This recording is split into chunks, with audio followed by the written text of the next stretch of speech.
Un abricot sec. Je valsais ma maison de Gervaude au milieu de la Mecque. À quoi rêvent les chats?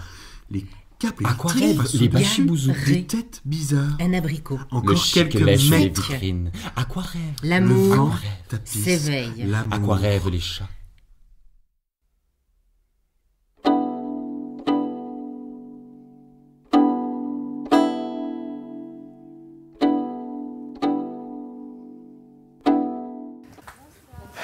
Bonsoir.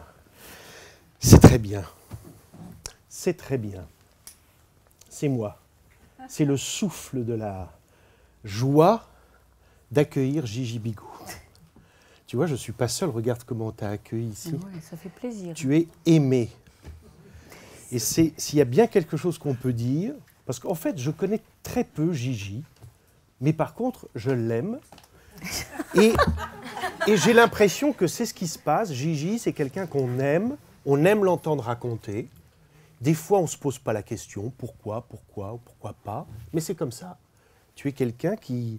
Voilà, tu fais plaisir quand tu racontes. On est heureux de t'écouter, on est heureux de t'entendre. Alors, on est heureux de t'accueillir. Et comme, en fait, on ne te connaît pas tant que ça, parce que tu caches bien ton jeu. Faut hein. peut-être mieux pas me connaître trop. Peut-être. Mais peut-être que là, quand même, tu vas nous raconter un peu des choses sur Ouais. toi, sur Ouais. cette parole que tu as, très particulière et toujours très engagée, quelque chose de très personnel, on sent, dans ce que tu as à raconter. Donc il y a sûrement des tas de raisons qu'on va comprendre en écoutant un peu comment tu es devenue conteuse, comment tu travailles, comment tu racontes. Mais comment tu es devenue conteuse? On commence par ça, hein. Ouais.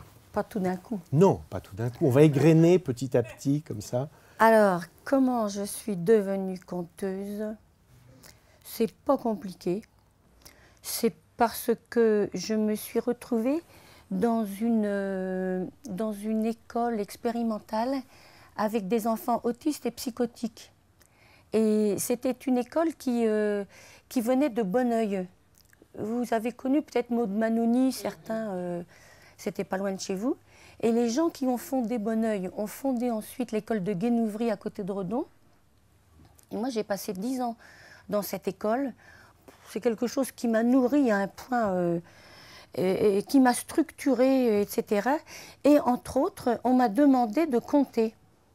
Et donc, j'ai fait un atelier qu'on a appelé « Compte pour la terre », parce que les enfants tripotaient la terre pendant qu'on racontait. Et j'ai commencé comme ça.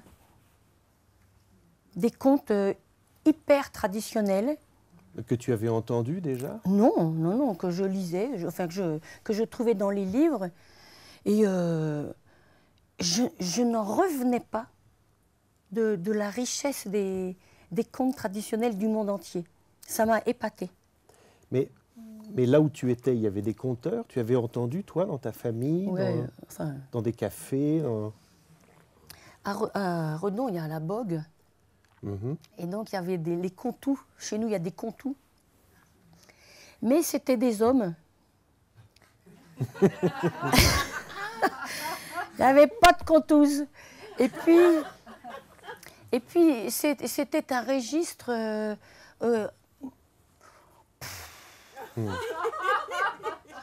Bon, c'était souvent dans le comique. Et un comique qui n'était pas toujours très élevé. Et c'était très masculin.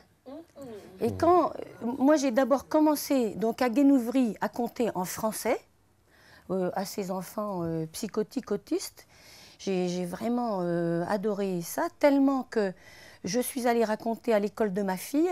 Ça c'est les années 84-85. Comme j'habite une petite ville, ça s'est vite su que j'allais dans une école. Donc on m'a demandé à la bibliothèque. J'ai fait comme tous les gens que j'ai en stage tout le temps, quoi. J'ai commencé comme ça. Et j'ai aimé ça, mais profondément. C'est quelque chose qui m'a donné un bonheur que je n'avais jamais éprouvé du côté artistique. J'avais fait un petit peu de théâtre, hein, puisque c'est quand même, je suis un pur produit des années 70. enfin des années 50, mais après les années 70, on a tous fait du théâtre. Du théâtre militant, du clown et tout ça, mais en amateur de chez amateur de mon côté. Et quand j'ai découvert le conte, j'ai eu un bonheur à dire et à voir des gens comme ça, là, devant moi et à leur parler directement. J'ai beaucoup aimé ça. Et en même temps, c'est vrai, il y avait les Contous à Redon, mais moi, je ne me sentais pas proche d'eux, bien que je racontais quand même au repas de famille des blagues en patois qui n'étaient pas très fines non plus. Mais quand j'ai connu le conte, donc alors ça a dû être... comment est-ce que je me suis mise à conter en patois? Je ne sais pas. Alors tu peux nous dire un peu, tu parles de français, maintenant tu parles de patois, qu'est-ce que tu veux dire? Le patois, c'est la langue galaise. Si vous connaissez la Bretagne, il y a la Bretagne bretonnante, il y a la Bretagne galaise. Donc si vous tirez un trait entre Vannes et Saint-Brieuc, du côté ouest, c'est le breton, et du côté est, chez moi, c'est le gallo. C'est... je peux vous montrer? C'est par exemple comme ça, c'est... chez moi, il y a des bonnes gens. Il y a des bonhommes, et puis il y a des bonnes femmes. Il y a des grands, pas tellement. Il y a surtout des petits. Il y en a des raides comme un piquet, il y en a des ronds comme une barrique. Il y en a, tu ne les veilles point, tu ne les entends point, mais il y en a d'autres qui huchent. Ils n'ont rien à dire bien souvent, ça fait un faux qui huche. Et puis chez nous, tu as les bonhommes d'un côté, les bonnes femmes de l'autre. Quand les bonnes femmes sont à la messe, ceux qui sont les bonhommes? Au bistrot, bien sûr, c'est partout pareil. Et puis quand les bonnes femmes sont au café de 5 heures dans les maisons, ah ben les bonhommes, ils sont en train de jouer au palais dans la grange. Et c'est comme ça que les ménages tiennent bon chez nous. On ne se veille point, on ne se chicane point. Chez nous, les bonhommes, ils ont une casquette. Quand elle est enfonceuse, il y a tout un code avec la casquette. Hein. Quand elle est enfonceuse sous le devant, oh là, c'est que le bonhomme, il est bouqueux, fâcheux. Ou bien le temps est à la pluie, ça dépend aussi. Hein. Deux fois la casquette, elle est posée d'un côté ou de l'autre. Dans ce temps-là, c'est que le bonhomme, il est bonnet, et puis sans souci. Mais deux fois la casquette, elle tient quasiment debout toute seule par derrière. Dans ce temps-là, c'est que le bonhomme a un petit cas force sur la goutte. Il va faire chaud, je pense. Mais c'est qu'ils n'ont besoin de leur casquette, les bonhommes par chez nous, parce que quand ils jouent au palais, vous ne connaissez pas les palais? Si. Ah bon, ben, c'est comme les boules, sauf que tu joues sur du bois, 1 mètre carré, du bois, puis tu joues avec des pièces en fonte. Quand ils jouent au palais, les bonhommes par chez nous, d'une main, ils lancent la pièce de même, mais de l'autre, ils relèvent la casquette. 1 centimètre, pas plus, juste au moment de viser. Parce que dans ce temps-là, la casquette leur sert à rasserrer la concentration. C'est le principe de la cocotte minute. Et je suis sûre de ça, parce que je les ai vus jouer bien souvent les bonhommes par chez nous. Quand ils ont fini de jouer, ils s'en vont boire un petit coup de suite dans le cellier. Ah, ils n'ont pas besoin de la casquette. Ils l'enlèvent et puis ils se recoiffent. Ils ramènent les cheveux de par derrière et ceux du côté, ils les ramènent sur le devant pour faire croire qu'ils n'ont corps. Et puis, il ne faut pas qu'ils traînent, c'est que la patronne les attend. Parce que chez nous, les patronnes, c'est les bonnes femmes. Alors, il y a nos pas de casquettes. Hein. Elles ont des robes en jersey, pas du tissu uni, c'est bien trop salissant. Des robes en jersey, avec des rayures, ou bien des dessins dessus. Mais attends, c'est commode, elle n'est pas en jersey, toi, c'est du coton. Non, c'est du coton, ben oui. Ah ben, tu aurais une chemise en jersey, tu veilles. Eh ben, tu n'aurais pas besoin de la repasser. Tu laves ça, tu penses ça, en 1 heure, c'est ça que s'il ne pleut pas. Tu t'en vas au docteur, aux commissions, tu mets ta robe en jersey, t'es propre comme un dimanche. Et puis, chez nous, les bonnes femmes, elles ont un sac, mais pas un foyer sac. Ben, tu vois, ça, c'est pas un sac, ça. C'est bien trop petit. Tiens, faites donc voir. Le petit, là. Voilà. Oui, alors, les bonnes femmes par chez moi, elles n'ont pas des petits sacs de même. Elles ont un sac où tu peux mettre ton four-bidon, ben c'est pas la peine. C'est bien rare, je vais pas regarder. Hein. C'est bien rare que dans ce sac-là, tu n'y trouves pas le plastique pour la plaie. Abi. Plastique pour la pluie. Toi qui es polyglotte. Plastique pour la pluie. Wow. Le plastique pour la pluie. Tu trouves aussi dans ce sac un beau mouchoir à carreaux, bien plié, bien repassé et parfum à l'eau de Cologne. Et va pas te moucher dedans parce que c'est pas ça qui sert ce style-là. Et puis chez nous, eh ben, il y a des contous, des chantous, des boisous, des poganous, des braillous, des pignous. On dit tout en haut, nous autres. On habite de même, mais on n'a pas tout changé non plus. Une poule. On appelle ça une poule. C'est pas dur. Eh bien, des boules, on appellerait ça des boules. Eh bien, c'est rien que pour ça qu'on joue au palais. Et puis chez nous, eh ben, y a la famille... Il y a la famille Vallet, il y a la famille Janin, il y a les Bougots, il y a leurs Veysins, les Bettelottes. Et puis chez nous, il y a le gars Constant. Il y a la mère à Tonton Mille. Il y a la belle-sœur à Eugène. Il y en a plein d'autres par chez nous. Et puis des fois, chez nous, il y en a qui passent. Mais on ne sait pas d'où ils viennent. C'est le fils à qui ce là, donc, mais d'où il vient donc? Tu le connais, hein? C'est le fils à qui ça?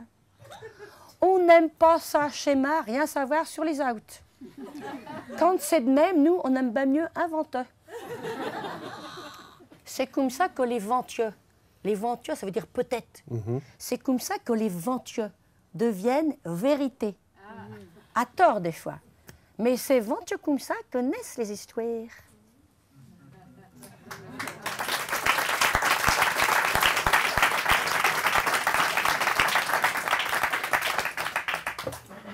Alors ça, c'est une invention à toi, ça?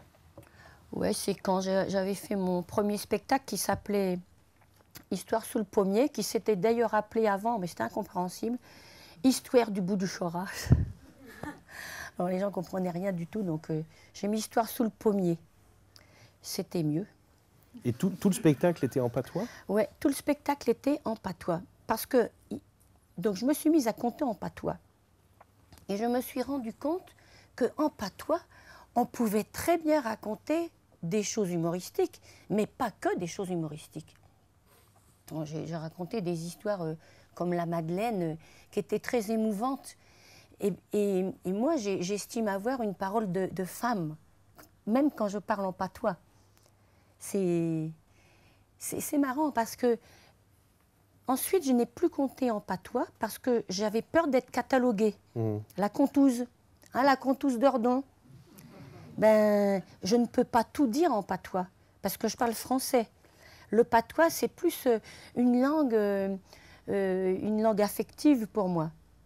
Je ne suis pas une militante du galop. Et je n'aurais pas pu faire peau d'âme en patois. Donc, quand j'ai vu que j'étais limitée par le fait de parler patois, eh bien, je me suis mise à raconter en français. Mais on me dit quelquefois, donc ça me pose question, on me dit quelquefois, les gens qui me connaissent bien en patois, qui m'ont connue à mes débuts avec ces spectacles-là, et ils me disent, ah, ce qui est chouette quand tu comptes en patois, c'est qu'il y a vraiment un personnage, une gouaille, que je ne retrouve pas toujours en français. Tu vois, donc... Mais est-ce qu'elle existe en français, cette gouaille? Peut-être pas, parce qu'il y a quelque chose de très particulier dans la musique du patois. Ben, comment moi, je pense que je suis malicieuse aussi en français, mais je n'arrive pas à camper pareil ce personnage, là, deux petites bonnes femmes, là, vous savez, elles se plantent comme ça, quoi. C'est vrai, en Bretagne, là, les mères, les femmes, c'est les patronnes à la maison, quoi. Donc il y a vraiment quelque chose que j'aime bien imiter. Oui, tu aimes bien l'imiter, mais dans ta vie, tu es comme ça, toi? Bah, il faudrait demander à Pépito. Alors, si le matriarcat existe encore. Mais juste, reviens à ce que tu as dit quand tu as dit que tu as découvert les contes du monde et par les livres et que tu as aimé ça. C'était tout à coup une ouverture sur le monde. Tu as voyagé. C'est incroyable ce que j'ai découvert à travers les contes traditionnels, moi qui ne connaissais que les contes patois, des hommes. Donc on était loin du conte merveilleux, très loin de l'émotion. C'était du comique, quoi. Ou alors c'était un peu du folklore. C'est-à-dire que c'était une façon de sauvegarder la langue. Mais le prétexte ne suffit pas, quoi. Et le contenu manquait. Il y avait plus de forme que de sens. Hein, c'était, alors oui, il fallait donc raconter tel conte parce qu'il avait été trouvé chez Madame Machin en 1873, donc il ne fallait pas le perdre, donc il fallait le compter. Mais les hommes, là, ne s'intéressaient pas tant que ça au sens du conte. Et moi, ce que j'ai découvert dans les contes traditionnels, mais du monde entier, j'étais très intéressée par l'Amérique du Nord, je ne sais pas pourquoi, par l'Algérie, la Kabylie, Tao Samrouche, tout ça. Et j'ai découvert une poésie orale, écrite, puisque je la trouvais à l'écrit, mais je savais que c'était pour dire. Et j'ai découvert une poésie qui me va très bien.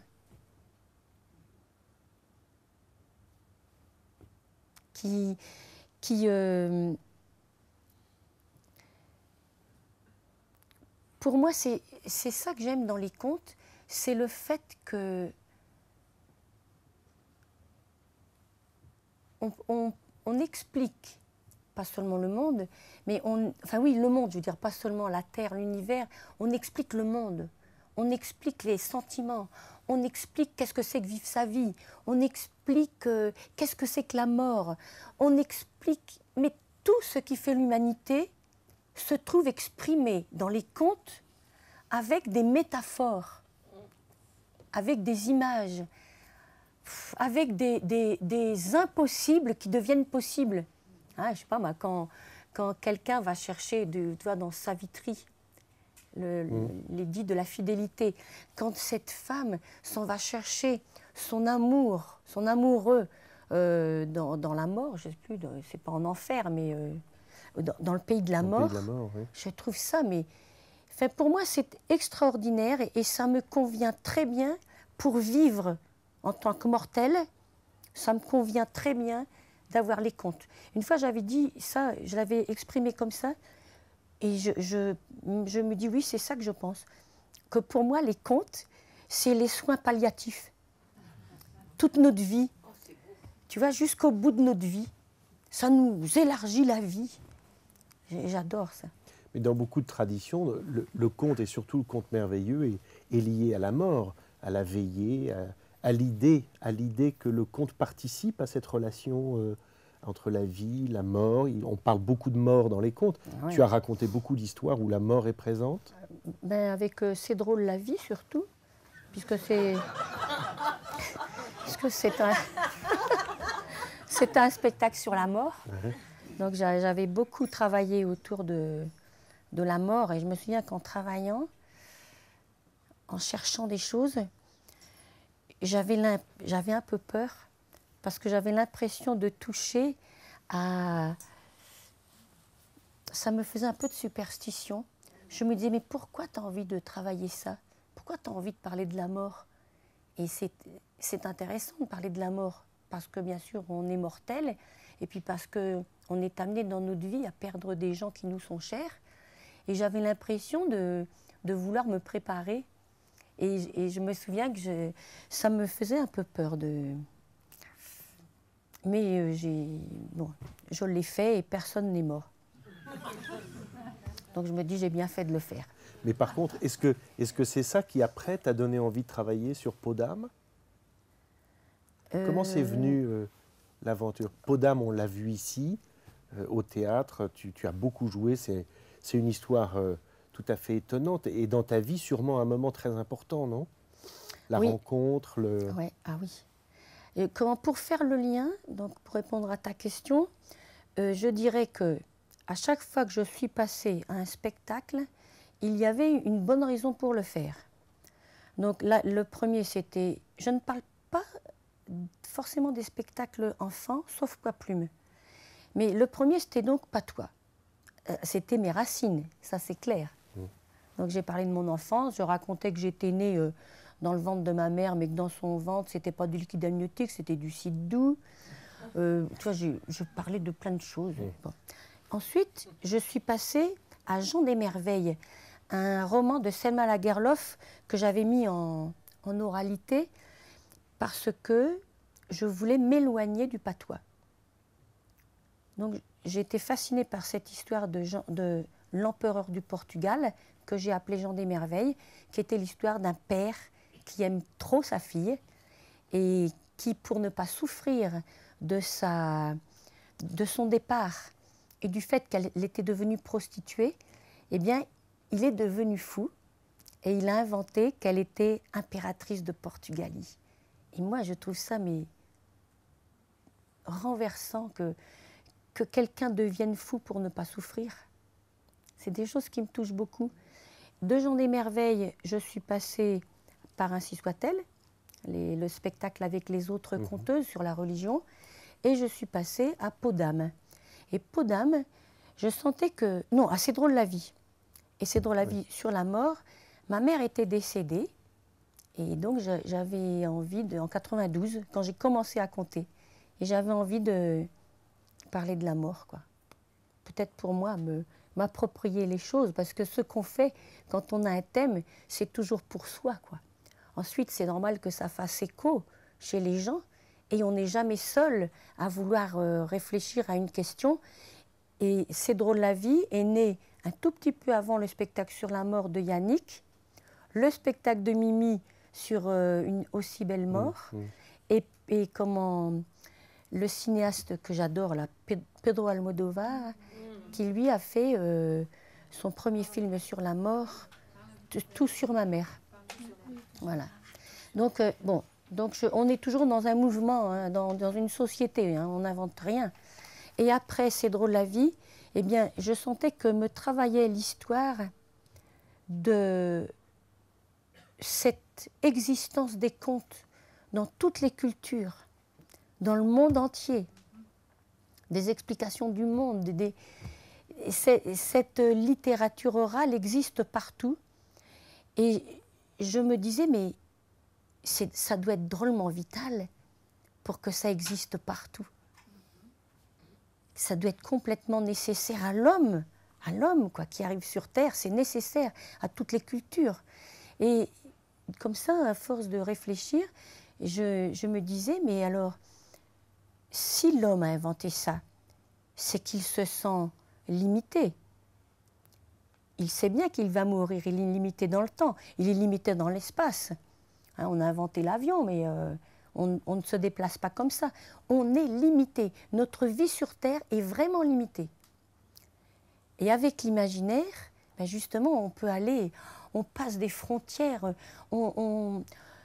J'aime pas le mot s'évade, parce que s'évader, ça veut dire qu'on aurait peur de vivre, alors que c'est pas vrai. C'est pour nous aider à vivre qu'on part dans l'imaginaire. Et je me suis donc posé la question, dans les cas extrêmes d'enfermement, à quoi sert l'imaginaire? Et je pensais plutôt travailler toutes les sortes d'enfermement. La pauvreté, le handicap, la prison, la bourgeoisie, une femme qui est femme de, seulement femme de, qui ne peut pas être elle-même, ben elle est enfermée. Bon, je voulais faire ça. Et puis, il se trouve que Pépito m'a offert un livre, pas complètement par hasard, parce qu'il savait que je voulais travailler là-dessus.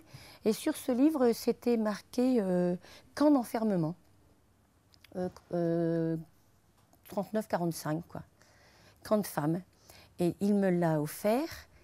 Et alors, j'ai vu dans ce livre que les femmes enfermées, le seul camp de femmes, 39-45, à Mende, dans ce camp, les femmes avaient joué Blanche-Neige pour parler de leur situation. J'ai vécu ça comme un cadeau, mais alors, que je veuille travailler là-dessus et que on m'apporte un livre dans lequel des femmes se sont servies d'un conte merveilleux pour parler d'elles enfermées,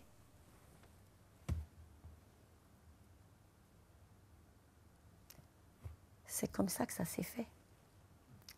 Et j'ai rencontré, en plus, une dame qui a été enfermée, Angelita Bettini, qui a été 4 ans dans ce camp,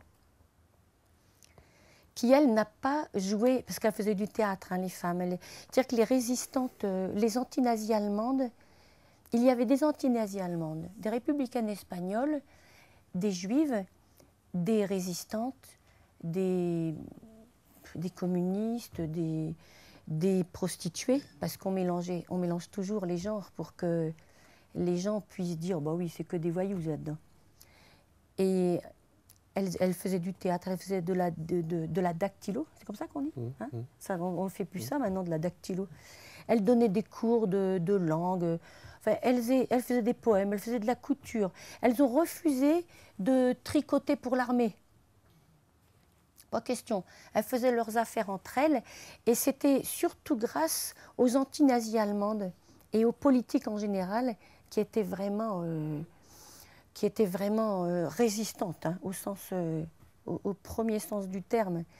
Et elles ont donc écrit un sketch autour de Blanche-Neige, dans lequel Angelita Bettini, que j'ai rencontrée, n'a pas joué parce qu'elle est arrivée après. Mais Michel Del Castillo, que j'ai rencontré aussi grâce à Podam, il est venu à la création. Eh bien, grâce à ces femmes-là, j'ai fait, moi, mon Blanche-Neige. Je peux vous le faire. Tu le racontes. Ouais. Il était une fois une reine. Elle avait dans son royaume de beaux enfants blonds, de beaux enfants aux yeux clairs. Il y avait aussi une jeune fille brune, avec des yeux noirs, des cheveux noirs comme du jais, la peau blanche comme de la neige. C'est pour ça qu'on l'appelait Blanche-Neige. La reine voyait bien que Blanche-Neige était belle, bien plus belle qu'elle. Plus elle grandissait, plus elle embellissait. Alors, petit à petit, la reine lui a interdit de jouer dans le quartier. Et l'école? L'école, terminée. Pour ce que ça va te servir. D'ailleurs, à l'école maintenant, on l'appelait Youpine. Avant, elle était pareille aux autres. Elle apprenait ses leçons. Elle oubliait son crayon. Ben, elle se faisait gronder. Elle jouait à la ronde. Mais depuis quelques jours, sur sa blouse, il y avait une étoile de cousu, une étoile jaune. C'est beau, une étoile. En plus, son père était tailleur. C'était forcément bien cousu.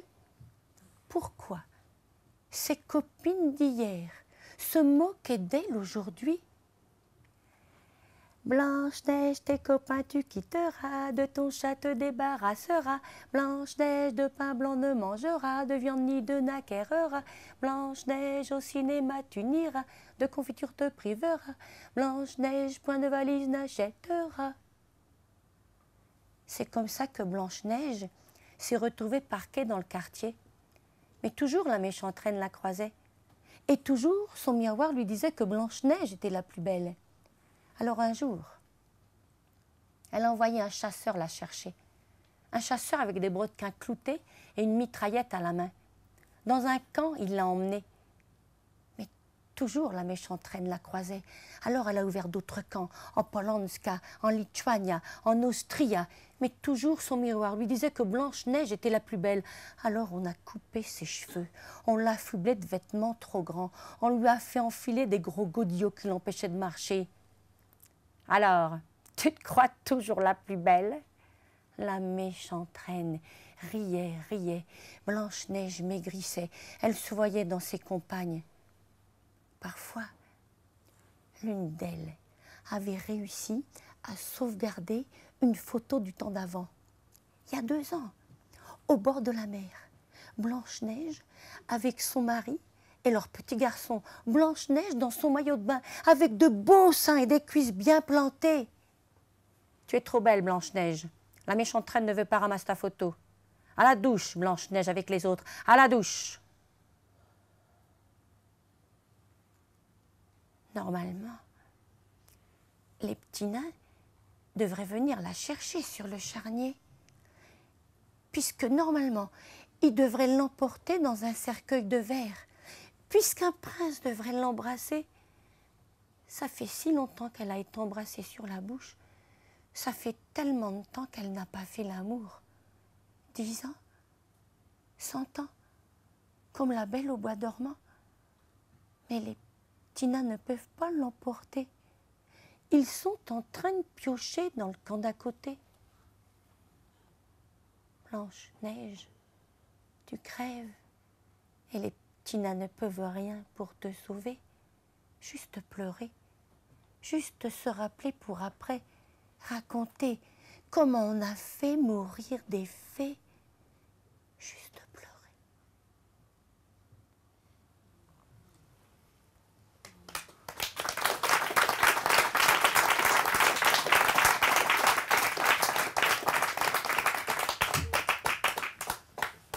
Mais vous voyez, quand je raconte ça, c'est les femmes avant qui ont fait ce petit théâtre, quoi. Moi, j'ai écrit mon Blanche-Neige, mais elles ont fait ce sketch. Elles, c'était en dérision, hein. Elles parodiaient leur situation. Et ça a été, pour moi, ce spectacle, je pense, la plus belle chose que j'ai vécue dans ma carrière, parce que c'était lié à l'histoire, donc c'était vraiment lié au réel. Et puis, il y a eu toutes ces rencontres, la rencontre avec Angelita Bettini, avec Michel Del Rio, avec l'Allemande qui avait fait ce livre chronique de camp de femmes, une Allemande, Mechtilde Gilsmer. Donc, il y a eu des choses vraiment drôles, quoi, de hasard. Là, je ne me rappelle plus trop, mais par exemple, le prénom. Je voulais l'appeler Angèle parce que ma marraine s'appelle Angèle et j'aime beaucoup ma marraine. Je lui avais dit, tiens, à mon prochain spectacle, je mettrai ton nom. Mais elle n'a pas été résistante parce qu'elle était trop jeune, elle avait 14 ans. Et après, j'ai rencontré Angelita Bettini, et elle s'appelle Angèle. Il y a eu des cadeaux. Je suis arrivée un jour à Breims, parce que le camp de Mende a été ensuite déplacé à Breims, près de Gaillac.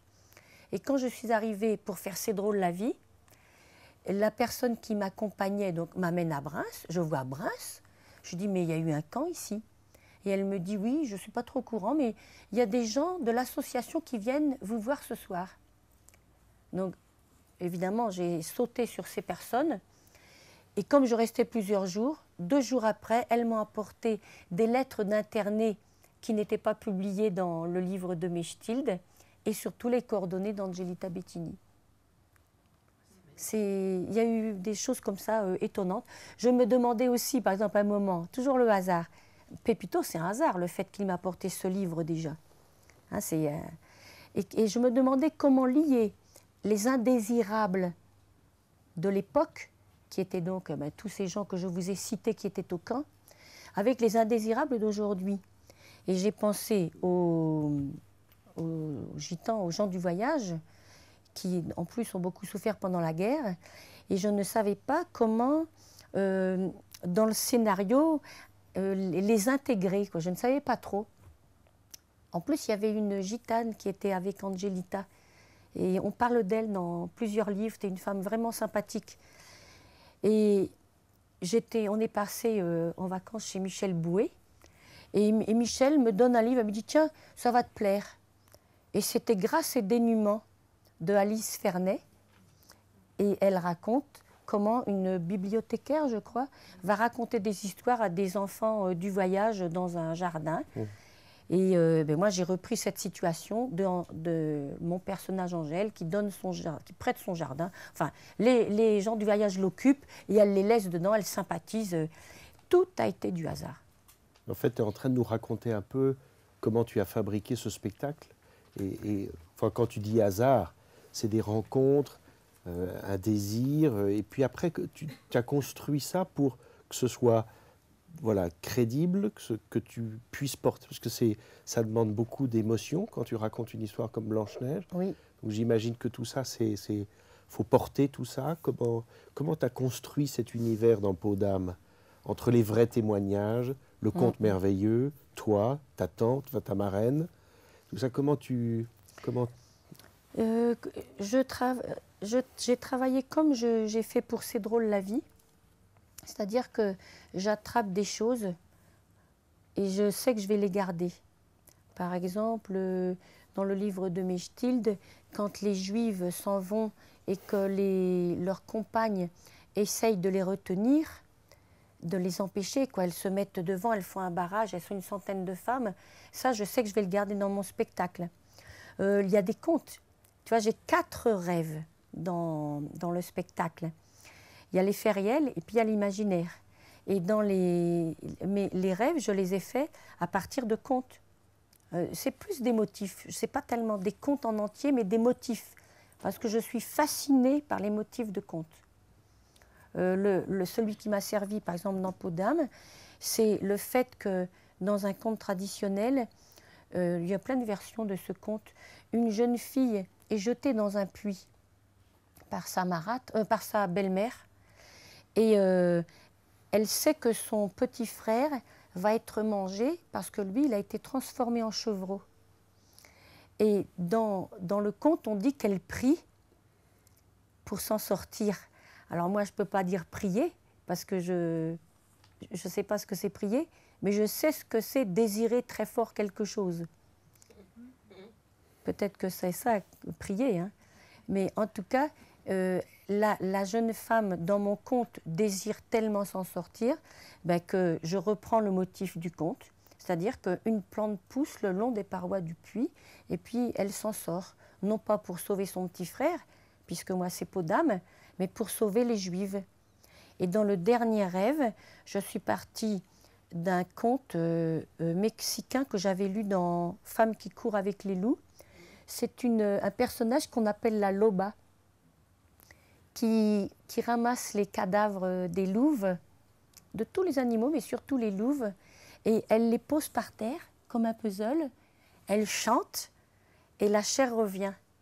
Et quand la louve s'en va, si elle est caressée par les rayons de la lune, quand elle traverse une rivière, elle devient une femme. Et moi, quand j'ai lu ce conte, j'étais déjà en train de travailler Peau d'âme, donc j'ai su que je mettrais ce conte. Tu vois, j'ai plein de trucs que je sais que je vais garder, et puis après, il faut faire l'écriture pour lier la sauce. Et là, Pépito, il m'est d'un grand secours quand il s'agit de faire le scénario. Il m'aide, quoi. Il me conseille, il m'aide à m'organiser. Et après, tu as une forme fixe, qui est la structure du spectacle, et ton oralité, il y a du mouvement dedans. Bien que j'écrive à l'oral, il me semble que quand j'écris à l'oral, puisque je sais que je vais dire. J'écris pas pour faire un livre. Donc j'écris à l'oral. J'écris toujours en ayant conscience que c'est pour dire. Mais malgré tout, je fais des erreurs. Et je me rends compte après que quand je le dis, ça ne marche pas. Donc je suis obligée de couper ou de transformer. Et puis je suis toujours trop longue. Je veux toujours trop expliquer. Et je pense que je coupe le quart du spectacle. Entre le début et... je coupe le quart du spectacle entre le début de l'écriture et la fin de l'écriture. Et je recoupe encore aux premières représentations. Je ne sais pas combien, là, peut-être 10%. Oui, je fais un gros paquet au début. Hein. Mais ce qui m'intéresse, quand je fais ça, c'est vraiment de lier la vie réelle avec l'imaginaire. Ça m'intéresse vraiment au sens de construire un spectacle, mais au sens vital de vivre ma vie, quoi. Ça m'intéresse. Et tu penses que ça, par exemple, tout ce travail-là, ça donne du sens au mot merveilleux? Comment tu parlerais de ça?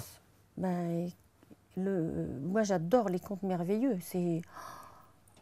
c'est ce que je préfère dans les contes, même si j'aime bien des contes de Malice, des choses comme ça, mais ce sont surtout les contes merveilleux que j'aime. Comment tu l'analyses, ça? Comment tu en parles? Parce qu'on a l'impression que c'est quelque chose parce que ça fait du bien, ça pense quelque chose. Ça... Ah oui, ça pense quelque chose. Je crois vraiment que l'imaginaire, la métaphore aide à dire quelque chose qui est indicible. Comment parler de la mort si on n'a pas de conte sur la mort? Qu'est-ce que vous allez dire? Vous allez dire quelqu'un que j'aime est mort? Je l'aimais beaucoup, il est dans la terre, il a fait ceci dans sa vie. Mais oui, vous pouvez dire ça, mais ça ne dit pas ce que vous vivez est beaucoup plus fort que vos mots. Le chagrin que vous éprouvez, le fait que cette personne ne reviendra jamais, que vous êtes confronté à quelque chose d'insupportable au départ. Il va falloir vivre sans cette personne. Eh bien, moi, je n'ai pas d'autre parole que celle du conte pour dire ce que je ressens. Pour moi, c'est vraiment une parole nécessaire. Et je pense aussi que, tu vois, moi, je l'ai dit, mais je les lis. J'aime beaucoup lire des contes. Là, je viens de lire L'amour foudre de Gougo. Ça me nourrit, mais... Et je pense que cette parole pense. Je pense que cette parole fait du bien parce que on sort de l'informatif, du rationnel, du réel, et pourtant on ne ment pas. On dit beaucoup plus large et beaucoup plus vrai ce qu'on ressent. Et moi, je suis toujours étonnée de voir les rapports qu'on peut faire entre des contes et puis ce que je vois dans la vie. Le conte de Yannick Jolin sur la mort, comment ça s'appelait? J'ai pas fermé l'œil de la nuit. Voilà. Il raconte une histoire vraie, qui est l'histoire d'une jeune fille qui a perdu son frère. C'est une histoire qu'on lui a racontée, un fait réel. Un petit garçon de 4-5 ans s'est noyé dans une mare et le père était tellement malheureux qu'il a empêché les proches de pleurer. Et donc la grande sœur n'a pas pleuré. Et quelque temps après, s'est suicidée. Eh bien, peut-être que si... Je ne sais pas, on ne peut pas dire ça parce que... Non, je ne peux pas dire ça. Mais ce conte que j'adore, qui s'appelle Le conte du Genévrier, où un petit garçon est tué par sa belle-mère, enterré dans la terre, et sa grande sœur prend ses os, et puis elle va pleurer sur la terre. Elle prend, c'est qu'avant sa mort, elle prend les os, oui, parce que la mère a donné à manger le petit garçon au père. Lui ne sait pas qu'il mange son fils. La grande sœur le sait. Elle ramasse les os, elle les enveloppe dans un foulard de soie qu'elle enterre. Là où d'ailleurs la maman du petit garçon avait été enterrée. Et elle pleure, mais tu vois, je ne sais plus ce que j'invente ou ce qui est vrai. Mais ma version, c'est ça. Elle pleure et les os se ressoudent et il devient un oiseau. Et en étant oiseau, il dit le crime. Et donc ça arrive aux oreilles du mari, de la belle-mère, et l'enfant revient. Et moi je me dis, mais c'est quand même incroyable, la force de ce conte, parce que cette fille a pleuré, l'enfant renaît. Et il y a un tas de choses, tu parlais des contes sur la mort, mais c'est vrai qu'il y en a énormément, et je trouve qu'ils sont d'une sagesse, si on peut dire sagesse. Je ne sais pas, sagesse, c'est toujours un peu connoté pour moi. Mais je veux dire que ça nous aide à vivre. Voilà, ça nous aide à vivre. Le merveilleux, ça m'aide à vivre. Et c'est pour ça que je veux faire ma recherche sur le besoin d'imaginaire. Qu'est-ce que c'est? D'abord, avant cette recherche, il y a ce spectacle que tu viens de faire, ah oui, qui est très important, ouais. Et qui est, paraît-il, le dernier spectacle de conte que tu vas faire. Alors, comment est-ce qu'on peut décider une chose comme ça? Ben, quand on décide, on dit voilà ce que je pense. Mmh. Maintenant, moi, si dans 10 ans je fais un spectacle de contes, il ne faudra pas me lancer des pierres. D'accord. Bon, d'accord. Mais a priori, là, je n'en ai plus la curiosité, je n'en ai plus l'appétit. J'ai fait Poids Plume qui a été très difficile à faire, mais ce n'est pas pour ça. J'avais décidé avant que ce serait mon dernier spectacle. Quand je parle spectacle, je veux dire régie, plateau, musique, tout le monde t'attend. Construction. Dès le premier, il faut que ce soit magnifique. Voilà. Il faut que ce soit réussi. Il faut vendre, il faut... Voilà, c'est une pression. Faut se faire aider, donc il y a plein de dossiers à faire. C'est pas moi qui les fais, mais quand même, je suis aux côtés de ma collègue. Et c'est une sacrée organisation.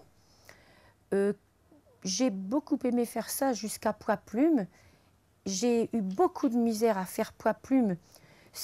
Alors là, mon thème, c'était les soucis de l'enfance. Voilà. Je voulais parler de l'enfance, toujours avec l'apport de l'imaginaire, comment mettre en métaphore, comment dire aux gens, dites-les vos soucis, ne les gardez pas pour vous. Comment dire aux enfants, parlez, allez-y, parlez de ce qui vous fait mal. Parce que sinon, ça te revient comme un boomerang à 20 ans, 50 ans, 90 ans. Enfin, on le sait, quoi. Hein, on le sait. Je n'invente rien. Moi, je fabrique ce que je sais avec mes convictions. Je fabrique grâce à l'artistique. Bon, donc là, mon thème, c'était ça. Pourquoi? J'en sais rien, moi. J'en étais là dans ma vie à me poser des questions sur l'enfance. Mais toujours en train de chercher ce qui peut faire du bien. Toujours, oui. La force de la parole, comment le merveilleux peut apporter des solutions, des aides, des façons de regarder les choses, de regarder la vie. C'est vraiment un regard sur le monde pour moi, le conte, quoi, l'imaginaire. J'ai fait du collectage dans ma ville de Redon. Et c'était formidable d'entendre des gens de tout âge, de toutes conditions, me raconter leurs soucis pour mon spectacle. Ils ne se confiaient pas à moi. Hein, c'était vraiment pour mon spectacle. Et alors, ce qui est incroyable et qui fonctionne encore aujourd'hui, c'est que même avec des enfants qui pouvaient être agités et tout ça, à partir du moment où je leur disais moi je travaille sur les soucis, tout ça, pourriez m'aider parce que j'ai besoin d'avoir des paroles d'enfant. Bon. Alors là, un respect de toute parole de l'un ou de l'autre. Un enfant peut dire moi j'ai un souci parce qu'on se moque de moi. Pas un rire dans la classe. Et je le vérifie encore aujourd'hui quand je vais présenter Poids Plume et que des classes travaillent autour de Poids Plume, je dis si je vous avais collecté, vous, qu'est-ce que vous m'auriez raconté? Eh bien, à chaque fois, il y a une écoute parce que les gens, les enfants aussi, se sentaient vraiment considérés. Ils disaient, mais on ne nous demande pas ça d'habitude. Ou alors des femmes du centre social à Redon qui disaient oh, c'était bien, il faudrait qu'on continue.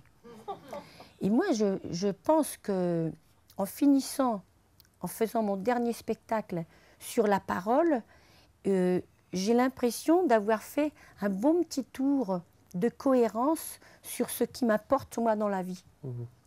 Et la parole, je crois que c'est quelque chose qu'on ne sait pas travailler.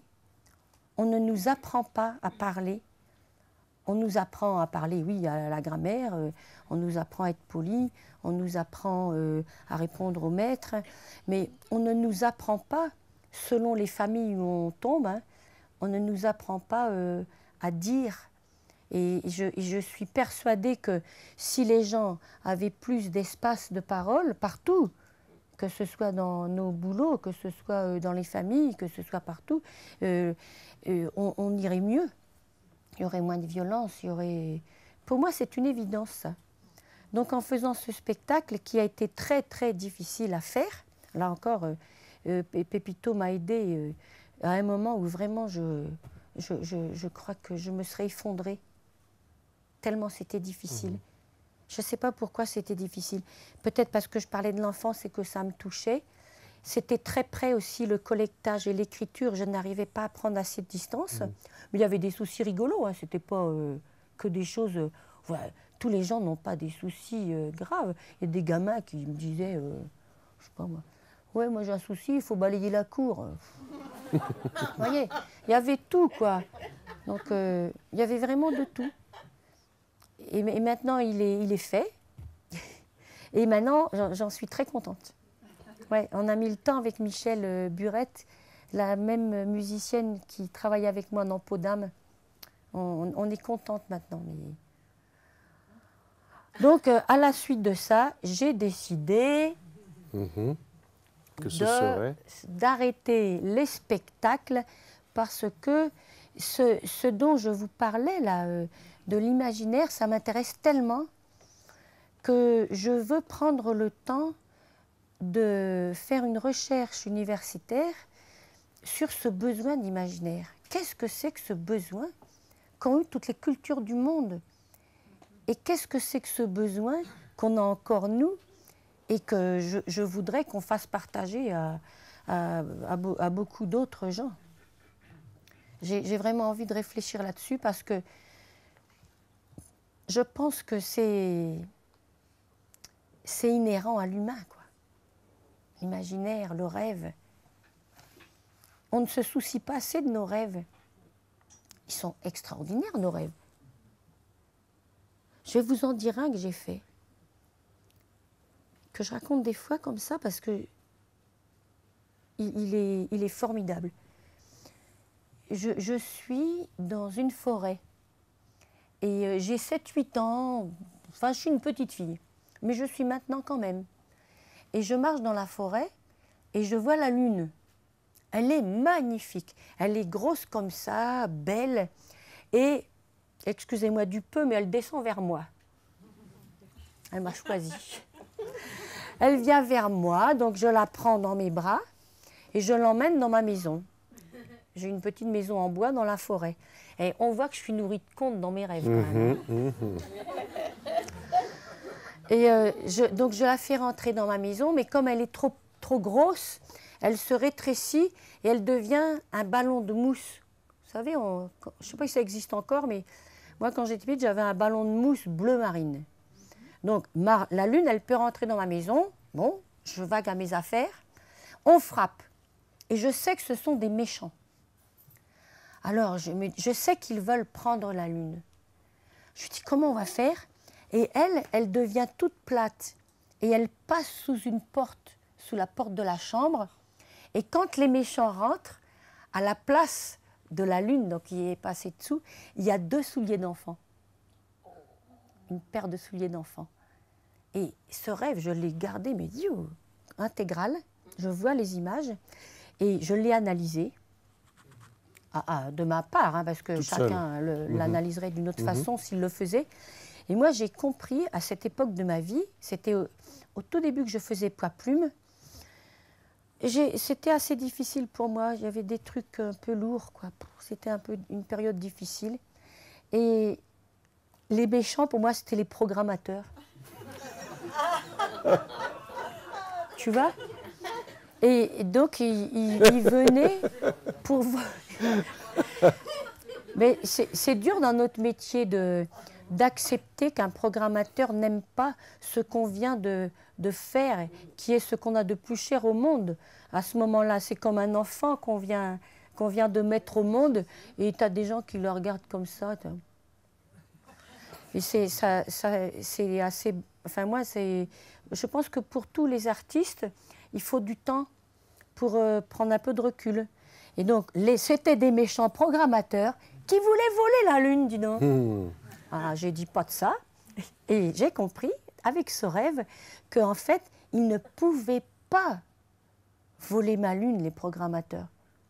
Ils avaient le droit de ne pas aimer un spectacle, de ne pas aimer ce que je faisais, mais il ne pourrait jamais prendre ce que je suis, et c'est ce que je suis qui a fait que j'ai fait ce spectacle. Je suis tout entière dans mes spectacles. Mais s'ils n'aiment pas mes spectacles, ils ne me prennent rien à moi. Moi, je reste entière, intègre. J'ai ma lune là, ma sensibilité, ce que je suis, quoi. Et c'est ça que j'ai compris avec ce rêve. Et depuis, je suis bien plus cool. C'est vrai. C'est drôle. Bon, alors, en tout cas, ce qu'on comprend, on comprend pourquoi tu ne vas pas refaire un spectacle. Et donc, pour travailler sur l'imaginaire, tu vas bien sûr continuer à... Alors, tu vas faire en même temps une étude sérieuse, universitaire, et en même temps, tu vas continuer à raconter des histoires. Ah oui. Et puis voilà, peut-être qu'on te reverra sous le plus simple apparat. Pas pareil. Quoi, coach? Raconter des histoires, très simplement, avec tout toi-même. Mais déjà la recherche que je vais faire, moi, j'ai envie de la dire. Ouais, donc il faudra bien que je trouve une forme pour la dire. Et dedans, forcément, il y aura des contes, puisque je vais travailler sur l'imaginaire. Donc, je vais continuer à circuler. Et puis, raconter des histoires sans faire de spectacle, c'est tout à fait possible. Et puis, c'est autre chose, mais j'aime beaucoup ça, moi, être en proximité aussi. Être comme ça, là, comme là je vous ai, c'est très agréable aussi. C'est autre chose que le plateau, mais c'est vraiment agréable. En tout cas, c'était agréable pour nous de t'écouter. C'est déjà fini? C'est déjà fini. Enfin, une partie est déjà finie. Ah oui, ouais, Entre nous, ouais. partie est déjà finie. Bah, merci, Abi, ça m'a fait voilà. vraiment plaisir d'être invitée. Et puis de nous dire ce que tu nous as dit, en tout cas, je sens que ça fait du bien. Merci. C'est les contes, hein, c'est les contes. C'est les contes. Merci.